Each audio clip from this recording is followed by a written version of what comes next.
everyone, welcome back to my channel. Today I'm sharing with you guys some healthy pumpkin recipes.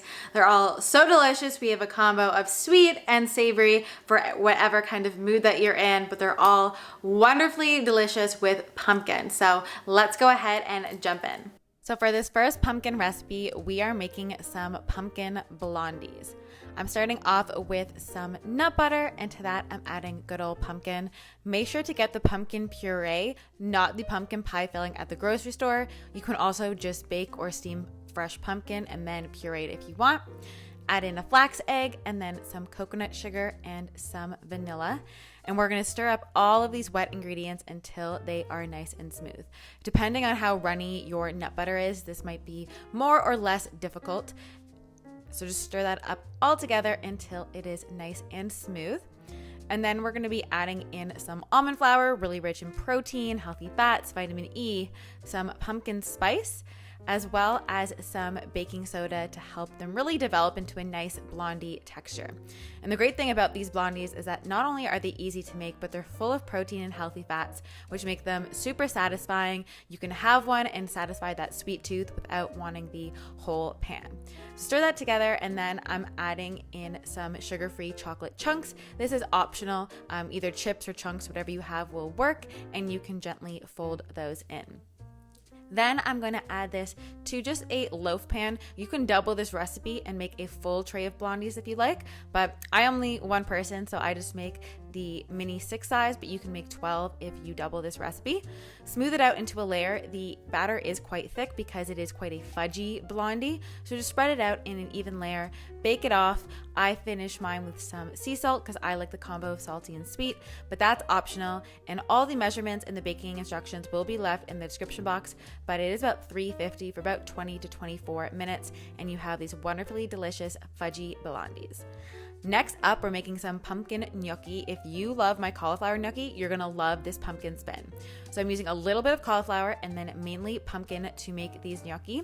And then we're gonna be adding in an egg to really help bind it together. I haven't tried this with a flax egg, but I don't think it would work with a flax egg. Puree that all together until it's nice and smooth, and this is just gonna make the batter a lot easier to form. So place that into a bowl, and we are gonna be adding in some cassava flour, which is a great grain-free flour, some potato starch, and then for some flavor, some garlic salt, or you can also use regular salt if you'd like.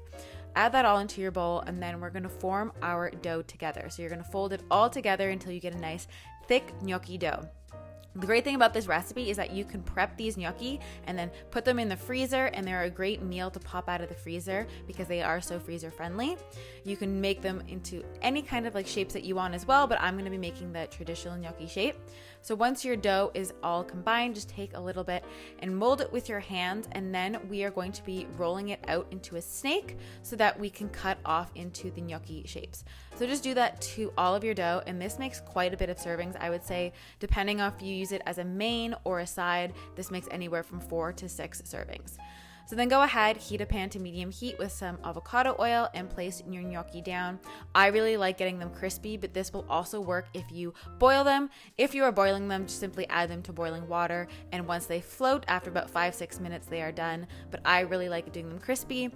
You can also do them in the oven. I've placed them in the oven at 400 for about 20 minutes, and they also get crispy, and that's a great way to cook them as well. You can have these on your own or combine it with your favorite sauce or protein. I really like them just like crispy like this, but they also taste really good with a tomato sauce, garlic oil, pesto even. All of that would be super delicious with these healthy pumpkin gnocchi. Perfect festive comfort food, and so hearty too. And then we're making a pumpkin snack, and we're making some pumpkin hummus. So I'm using some pre-soaked cashews. This will allow the hummus to get really nice and creamy and smooth. To that, I'm adding some tahini, which is just some sesame seed paste. Some pumpkin, of course, the star of the show. Pumpkin is loaded with beta carotene. All that orange goodness is so good for your eyes and for your heart. It's also full of B vitamins. For some flavor, I'm going to add in some lemon. Lemon is full of vitamin C, and the lemon also helps to preserve this hummus and keep it nice and fresh in the fridge. Then all you have to do is blend that all together until it is nice and smooth. Scoop it up into a bowl. You can enjoy this with some paleo crackers, some fresh veggies, some, cassava chips, plantain chips, anything like that. use it as a spread in wraps or even on pizza. All right, guys, I hope you enjoyed this video. I'm gonna leave my last healthy recipe video here on the screen so you can watch that next and get lots more healthy, delicious recipes from me. I hope you guys are all having a great day, and I will see you in my next video. Bye, guys.